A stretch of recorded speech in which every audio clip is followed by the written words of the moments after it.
Good morning my dear all student. आज आपका day 3 है और डे 3 में आप सीखेंगे प्रोनाउंस क्या होते हैं। देखिए प्रोनाउंस क्या होते हैं। प्रोनाउन होते हैं जिन्हें हम नाउन के प्लेस पर यूज़ करते हैं, जैसे मैंने एक नाउन लिया राहुल। राहुल क्या है? राहुल एक नाउन है।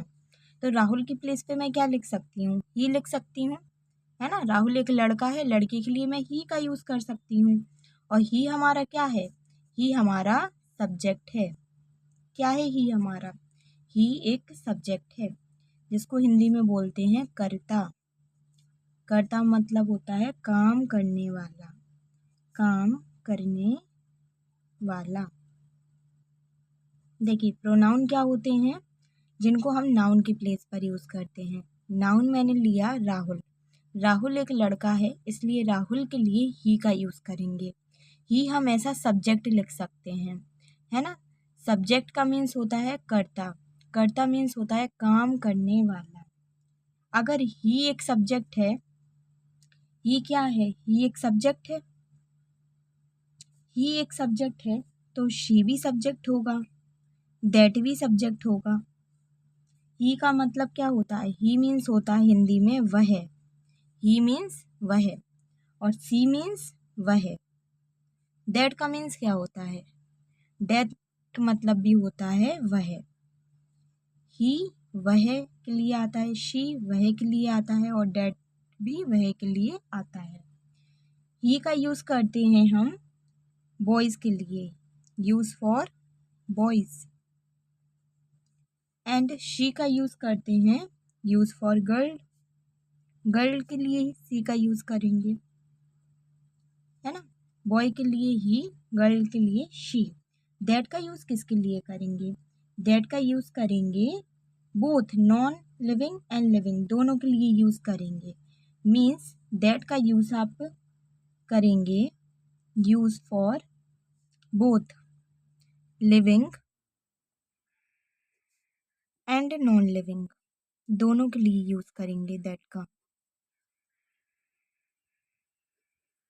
ही बॉय के लिए आएगा यानी लिविंग थिंग। शी गर्ल के लिए आएगा, ये भी लिविंग के लिए यूज़ करेंगे। लेकिन दैट का यूज़ हम दोनों के लिए करेंगे, लिविंग एंड नॉन लिविंग, दोनों के लिए।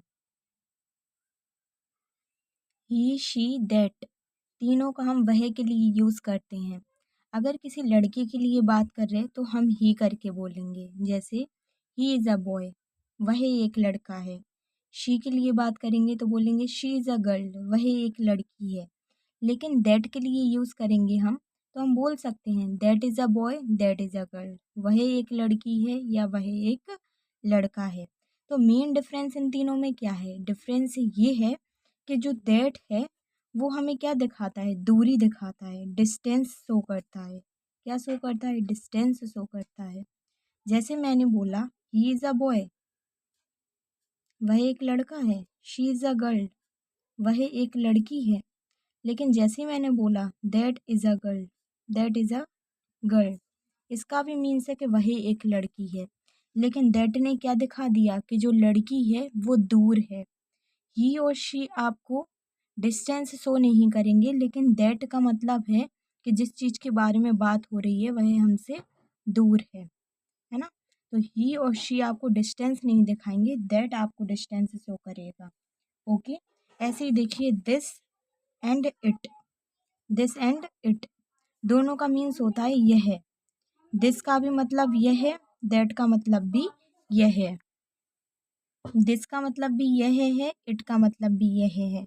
लेकिन इन दोनों में यह डिफरेंस है कि दिस का यूज़ हम करते हैं लिविंग प्लस नॉन लिविंग, दोनों के लिए, जबकि इट का यूज़ करते हैं हम ओनली नॉन लिविंग थिंग के लिए, सिर्फ नॉन लिविंग के लिए यूज़ करते हैं इट का।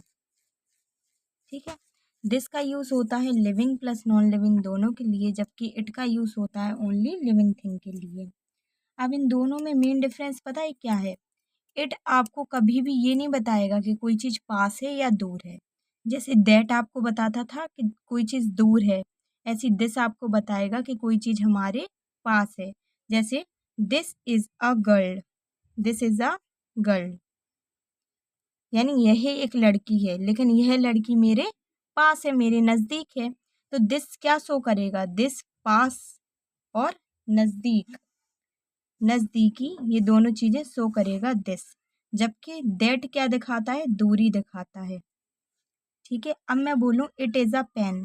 It is a pen means यह एक पेन है, लेकिन मैंने बोला दिस इज़ अ पेन, तो यह एक पेन है, लेकिन यह मेरे पास है। और यही पेन मैं दूर रख दूं तो मैं कैसे बोलूँगी? मैं बोलूँगी that is a pen. Okay, clear? It is a pen means यह एक पेन है। दिस इज़ अ पेन या दिस इज़ अ गर्ल, यानी यह एक लड़की है, ये मेरे पास है। और मैं बोलूँ this is a pen means यह एक पेन है, यह मेरे पास है। और दैट इज़ अ पेन मतलब यह पेन मुझसे दूर है। तो आज आप समझे होंगे कि आपको, तो आज की क्लास में आपने क्या सीखा? आपने सीखा बेसिक ऑफ ग्रामर। प्रोनाउन क्या होते हैं? नाउन की प्लेस पर जो भी शब्द यूज़ होते हैं उनको प्रोनाउन कहते हैं। जैसे मैंने एक नाउन लिया था राहुल, राहुल की प्लेस पे मैं ही का यूज़ कर सकती हूँ। ही एक प्रोनाउन है और ही हमारा सब्जेक्ट है। सब्जेक्ट मीन्स कर्ता, कर्ता मतलब काम करने वाला। अब सब्जेक्ट देखिए, अगर ही एक सब्जेक्ट है तो सी भी सब्जेक्ट होगा, दैट भी सब्जेक्ट होगा। इन तीनों को हिंदी में बोलते हैं वह, जबकि ही लड़कों के लिए आता है और शी लड़कियों के लिए आता है। लेकिन दैट जो है हमारा, वो लिविंग प्लस नॉन लिविंग दोनों के लिए आता है। यानी जो निर्जीव वस्तु हैं उनके लिए भी हम दैट का यूज़ कर सकते हैं और जो सजीव वस्तु हैं उनके लिए भी दैट का यूज़ कर सकते हैं। जबकि देखिए दैट क्या दिखाएगा? दैट हमें डिस्टेंस दिखाएगा कि कोई चीज़ हमसे दूर है। जैसे मैंने बोला ही इज़ अ बॉय, वह एक लड़का है। शी इज़ अ गर्ल, वह एक लड़की है। लेकिन जैसे ही मैंने बोला दैट इज़ अ गर्ल, मतलब वह एक लड़की है जो कि मुझसे कैसी है? दूर है। जब कोई चीज़ दूर होती है तो हम दैट का यूज़ करते हैं। अब देखिए मैंने आपको बताया था दिस एंड इट, इन दोनों का मीन्स होता है यह। लेकिन ये दोनों क्या दिखाते हैं?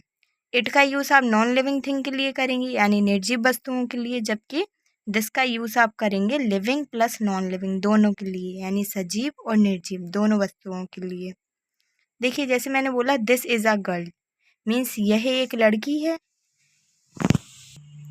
इट इज़ अ पेन, यह एक पेन है। दिस इज़ अ गर्ल या दिस इज़ अ पेन, मतलब यह एक लड़की है या यह एक पेन है।